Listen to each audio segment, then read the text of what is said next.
You know Ajax had to play you in that final, right? I keep hearing that, yeah, I keep hearing What that. if? What if? What if, yeah, you never know. You never know. They had a good team then as well.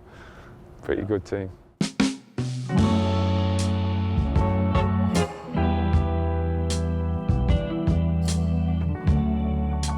Als de absolute slotfase van het seizoen aanbreekt, ontmoeten we de leider van dit Ajax. Hier in het exclusieve Soho House aan de Spuistraat spreken we uitgebreid met Jordan Henderson. Het wordt een gesprek over eeuwige twijfels, de band met zijn gescheiden ouders en de spannende titelrace met Ajax. In het centrum van de stad, met uitzicht. A little bit windy, but it's nice view. Compared to Sunderland? Nothing compares to Sunderland. Nah, this is, yeah, very nice. In de winter van 2024 tekent Henderson een contract bij Ajax. Hij voelt een speciale verbinding met de club en de stad, al is hij nog lang geen Amsterdammer. Yeah. To the Vondelpark with your bike? Yeah, to be honest, I don't go out much, whether we win or not. I tend to, yeah, I'm at training most days. If not, I'll go back home and see my family.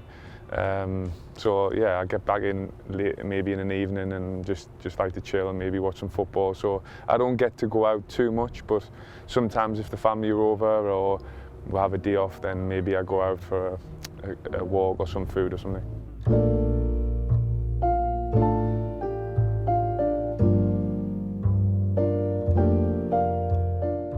When I first arrived, it was a pretty tough few months.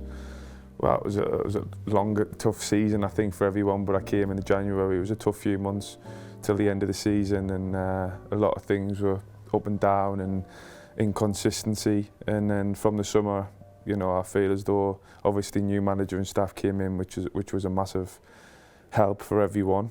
Give us a little bit of structure and freedom, and they could see exactly what we needed as a group, and I think the group just took everything on board. We're willing to sacrifice and give everything for each other, and you know, when you do that, you know, you can have pretty successful season. And so far, you know, this season with the position that we're in, regardless of what happens in the end, I think has been a pretty good season and better than what probably most people would have thought at the start. Thanks. Jordan is een prof. Great guy. Leadership. Topcappie, ja man. Hij stelt het voorbeeld elke dag. Hij is iemand die zijn lichaam goed verzorgt. Fantastic guy to have around. Professional. Hoe Jordan iedereen helpt in het veld, neerzet, coaching. Experience. Responsibility. Veel lang op de club is om alles aan te doen om te winnen. En ook persoonlijk, hoe hij mij vaak helpt daarmee. Passion. Fijn mensen om je heen te hebben die het team aanstuurt. And as a person, funny. Good to have him here in Ajax. Wij zijn blij met hem. They're happy with you. It's nice. Hey, that's important, right? Yeah, some of them will be. You didn't get the bad ones. Henderson is een familieman, maar heeft de belangrijkste persoon in zijn leven niet om hem heen. Zijn vrouw en 3 kinderen wonen in Engeland. Yeah, difficult. There was a period when they were here for a while, but we decided it was best for the kids to be at home. So that's the most difficult part, I would say, is probably being away from my kids and my wife for large parts of the last year and a half. But like I say, we've tried to make it work, and them coming here, me going home as much as possible. And I suppose when I'm here, I can just fully focus on what I need to do for the team. Amsterdam vindt hij mooi, Sunderland is zijn thuis. Een stad van arbeiders. Zonder die mentaliteit was hij misschien nooit zo ver gekomen. I'm not sure about that, to be honest. But I would, I It's suppose. a working class mentality. Yeah, I think it depends. I think, you know, there's lots of different places where people are from, and it helps them. But for me, Sunderland was the place that, I don't think there's another place that could have helped us as much as Sunderland did. And I loved growing up there. I loved the people. I loved playing for the club. And like I said, it probably shaped us into the person I am today. Voor Henderson is er vanaf het moment dat hij fatsoenlijk kan lopen maar één ding heel belangrijk in het leven: voetbal. Hij moet en zal er zijn beroep van maken. En daarvoor moet alles wijken, tot op de dag van vandaag. I love the game, and I take it very seriously. So if I can do stuff around, you know, extra training, gym, treatment, whatever it may be. Live my life in the right way so I can perform on the pitch. That's all really that I focus on to help my team know the values and the core values that are really important in a team, in football, and the basics that you need to be doing every single day. Because I've seen it firsthand with some of the best players in Europe still that I played alongside. You know, it's not a coincidence that they're constantly at the top and they're constantly putting the numbers up that they do. You know, it's because they work harder than everybody else and they dedicate their lives to the game. And if you do that, then in the end, you know, good things will come. You know, how many people do you think want to play football professionally around the world, you know? So if you want to do it that much, then you need to be doing something different. And for me, when I was a kid, I took it upon myself. You know, no one told us to do it. You know, no one advised us to do it. That was just something natural to me to try to be better than other people, to try to be better than other players. So then I could get an opportunity of being a professional football player, really. Henderson groeit op in een gezin waar sport en toewijding centraal staan. Zijn vader politieagent, zijn moeder in de wereld van fitness. Maar in elk warm nest kunnen de fundamenten plots verschuiven. My mum and dad split up when I was like 6. So I used to go and see my dad on weekends and stuff, but live with my mum. My mum married somebody else and they had my sister. So different dads, but same mum. But again, I would say I'm quite close to my sister, who's just had a little girl as well recently over the last year. So yeah, so I'd say a close family, but also separate. In some ways, when I look back when I was younger, you know, it can be quite difficult when your parents split up. So yeah, I suppose football for me was the thing that I could just forget about everything else that was going on maybe when I was a kid with my parents and just, you know, enjoy being with my friends, play football. That was like probably my escape and something that I love very much.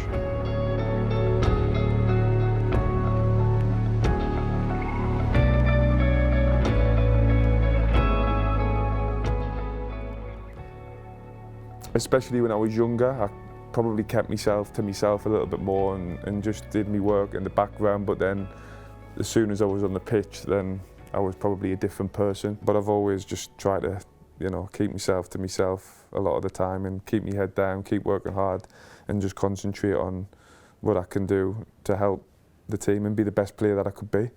But obviously over time, you know, you have more responsibility, you have to think about other people more.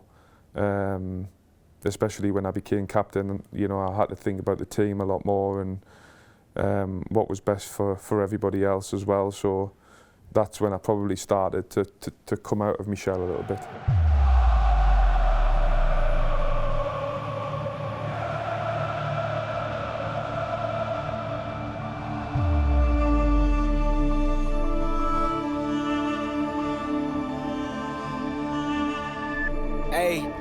Stick to the code with the coast of my pros. I don't play by the rules, I just switch up the flow. Hey, chill on the weekend, give X's and no. She in love with the kid, I ain't texting the phone. Rocky Gianni got filming his gold. I was packing for Cali, he bring me no clothes. Touchdown, I'm popping a fit off the whip. Met a chick from the net, you know it's a switch. FaceTime me quick, so I know it's legit. After we meet up with her friends, they like, what happened? You blowing this.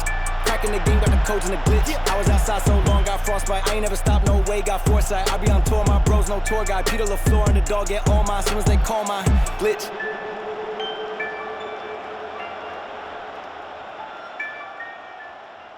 I heard you say a few times as well in the past that you had to prove everybody wrong. How come? I think that's just part and parcel of football, to be honest. You felt people didn't believe in you? I think from very, very young age, you know, you always have difficult moments. There's always stuff to prove in football, you know, even when you're playing regularly in first team football, you've got to always prove yourself over and over again. Looking back, yes, I probably took things personal a lot more than I should have, but it also probably helped us, you know, give us the extra fire and the extra energy to prove people wrong. but yeah, there's always been doubt, I suppose, from a young age all the way through my career of was I good enough, was I not, but in this day and age with social media and the media and people speaking on telly all the time, you know, you're going to get that regardless of who you are. But did it hurt you? Did it make you enjoy the game less, your life less as a football player? At times, yeah. At times, especially when I first joined Liverpool, I was young, wasn't used to it, you know, especially on that magnitude of Liverpool as a worldwide huge club. Not performing maybe or struggling in my first year, and that's when everything sort of comes and you do take it personally. So yeah, life outside of football at that point would have been tough. Did that feeling fade away as well along the years? It got better, but I always felt I had something to prove to somebody, yeah. Because I love football. I think it's because I love the game so much, and to yourself, maybe? I think, yeah, maybe to myself, maybe to, I always felt doubt, even with, you know, if I wasn't playing, or I always felt I had to prove myself to be in the team constantly. And I don't think that'll ever go. I think that's just part of who I am, part of the game. And like I say, it's not about hiding away from that. At the beginning, I probably tried to, but I found a way of using it in the right way to make us better as a player and a person. Did you feel like you had to prove people wrong as well when you came here to Ajax? Yeah, I don't think it stops. That's what I mean. I think in football or in sport, what I've learned is you constantly have to prove people wrong. But you proved them wrong. If they had doubts, do you feel like you proved them wrong as a captain of Ajax? You constantly have to do that, you know, you're constantly doing it. There's never a moment where you say, well, I've done it or I've proved it, because the next thing comes. Well, so if you lift the trophy, you definitely proved them wrong. But then there'll be something else. Yeah, I think in the end it doesn't really matter. Sometimes you maybe get a little bit angry with a couple of comments, or like you were in the winter. Around that Monaco transfer, yes or no? I saw you really angry, right? Yeah, it's still now you can get a little bit angry, but again. But it's noise, right? It's noise, and sometimes, you know, you think I shouldn't be getting involved with all that nonsense, but sometimes you're human as well, and you do get angry, and you do, get angry, I suppose, at certain things. So, but again, I felt as though you can use it in the right way, and then my performances have always been the same, and I always feel as though this season I've performed well, so that's the most important thing. Een van de meest dierbare herinneringen uit de carrière van Henderson is dit moment uit 2019, vlak na het winnen van de Champions League finale. Een innige omhelzing met zijn vader. I suppose the moment, like when I won the Champions League and I see my dad, it was an emotional moment because of what he had been through more than anything over the past few years then. He was sick. He was sick, but also lost brother and sister and his mum in a short space of time. Obviously my uncle, aunties and grandma, who I was very close with. So it was a tough few years for him and me also, but more so him, I think, and to go through all of that, to then, to win the Champions League, which was always my dream, and my dad knew that. To have that moment was pretty special after the game, yeah. He didn't have to say anything, you know. I think we both just knew what it meant. There was no words that needed. We knew how much it meant to both of us, the rest of my family and everyone, really. So yeah, it was a moment I suppose I'll never forget. During his period of sickness, he didn't want you to see him that much, right? Yeah. Pooh, that must be hard as well. Yeah. How did you deal with that? It was tough, but I understood like the reasons why. You know, he didn't want us to see him when he was looking probably really bad and wasn't sure which way it was going to go. So he just said he wanted us to play as well as I could every game. So that's what I tried to do, to try to give him some more strength to get through what he was going through. I used to just focus on making sure that I give everything when I entered the pitch. I suppose, yeah, it was a different sort of pressure really, which probably changed my focus and helped us perform even better. But you know Ajax had to play you in that final, right? I keep hearing that, yeah, I keep hearing What that. if? What if? What if? Yeah, you never know. You never know. They had a good team then as well. Pretty good team.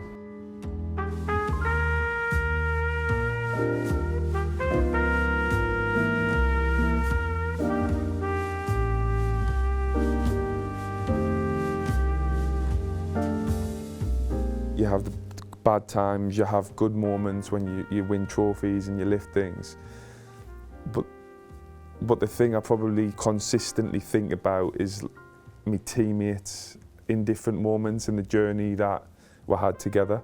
So maybe it can be silly things like stuff in the dressing room or on the training pitch, and just how, what we did together during that time is special as well. So I think it's important that you enjoy being together, because at the end of the day we're probably together a lot more than we are our family, really. So you got to enjoy them moments and have a laugh and mess around and play at Uno like we do sometimes and stuff like that. It's important, I think, as well within a team. Yeah. Someone told me like you think you're great at Uno but you're not. That's definitely Stephen Berghouse. I'm okay.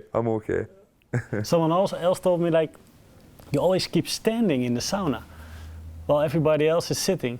Yeah, I like to stretch in the sauna sometimes, and I don't like sitting down for long periods of time, which is why we'll have to wrap this interview up soon. Hij stapte binnen op een moment van crisis. Nu, 1,5 jaar later, hoopt Henderson Ajax als aanvoerder naar de 37e landstitel te leiden. In een seizoen dat vrijwel niemand zag aankomen. What's the big strength of this Ajax this season? Probably the sacrifice and the togetherness of the team. And I could see at the end of last year from where we were coming from and how much the players suffered to now, and it's a big shift in a short space of time. And that I don't think that's a coincidence. That's hard work, dedication, sacrifice for each other. And there's been moments within the season that I think last season wouldn't have happened, when we've been going a goal behind to come back and win, to score in the last minute against the rivals Feyenoord in the arena. Little things like that, it isn't a coincidence. The extra sprint. The extra yards in the 91st, 92nd minute. You go down more recently at home, you go down 1-0 in the 94th minute. Players still manage to find a way of scoring and equalising in 96, 97.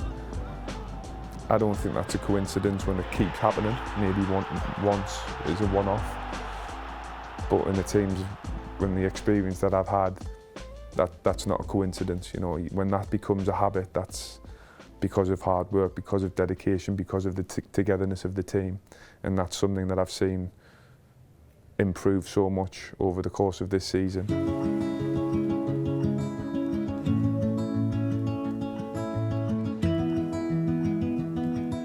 And you suffer a lot.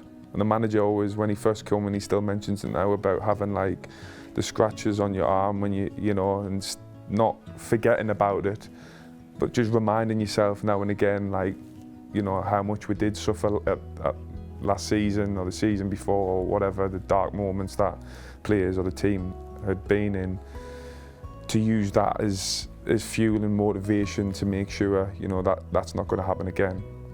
And I feel as though the players have done that and more this season.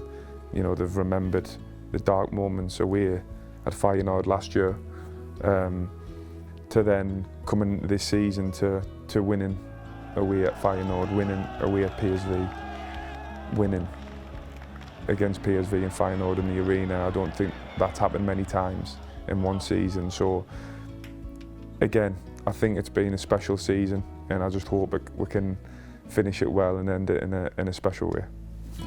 Thank you so much. Thank you. Thanks. Thank you.